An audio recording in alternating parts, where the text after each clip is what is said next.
Welcome to the Glow of Paris podcast. In this series of podcasts, we will be looking at and learning about the fascinating history of each of the 35 Paris bridges that cross the Seine River in Paris.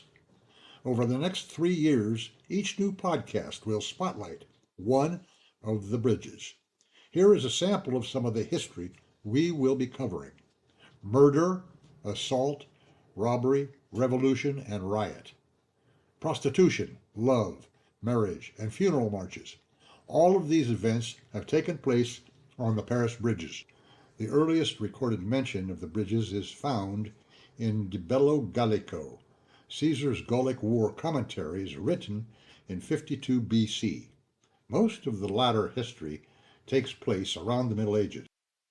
In the early days, the population of Paris was concentrated on the Ile de la Cité, the island surrounded by the Seine River. The river served as a natural barrier against invasion from land forces. The earliest Paris bridges were built to connect the island to the left bank and the right banks of the Seine. One of the early bridges on the Ile de la Cité is the Pont Neuf. The Pont Neuf is the oldest bridge still standing. It was opened by King Henry IV in 1607.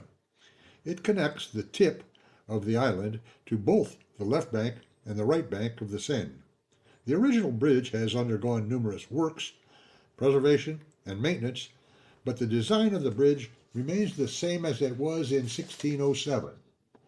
Prior to the late 18th century, houses and shops were built directly on the bridges. The thinking at the time was that the weight of the buildings provided more stability. This was later obviously proved wrong. Floods, ice flows, fires, boat collisions, and failures frequently destroyed the bridges. The collapsing bridges took the houses and the shops down with them, and it took the occupants as well. In 1769, Louis XV finally outlawed the construction of houses on the bridges, but it took until 1808 for the last building to be removed. Toward the end of World War II, the Paris bridges nearly met with catastrophe. As the Allied forces continued to advance, following the Normandy landings, it became evident the Nazis would be driven from Paris. Hitler had ordered Paris to be defended to the last man, and he demanded that the city not fall into Allied hands except as a field of ruins. As the Allied forces came closer, he ordered his military commander in Paris, General Dietrich von Cholitz, plant explosives as great monuments, train stations, and bridges. On August 25, 1944, with the Allies approaching, Hitler gave the order: destroy the city. General von Cholitz refused to obey. It is said that he refused because he did not want to go down in history as the man who destroyed Europe's most celebrated city.